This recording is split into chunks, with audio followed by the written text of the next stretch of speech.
今天咱们分享一个驴打滚的做法，口感软糯 Q 弹，凉了也不硬。外面买10块钱就能买2块，自己做呀10块钱能做1盘，跟买的一样好吃。配方我打在评论区了，大家可以收藏。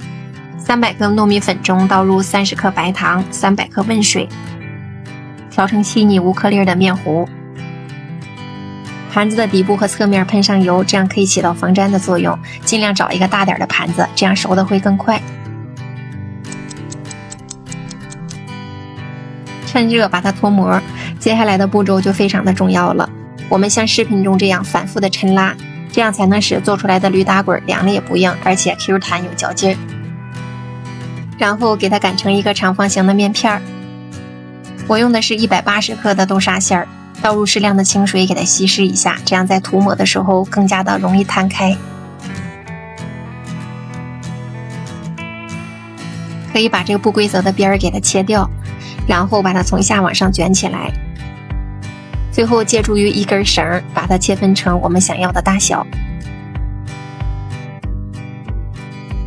表面可以再给它撒上一层黄豆面，这样既防粘又好吃。软糯 Q 弹，豆香味浓郁，特别的好吃，喜欢的可以试试。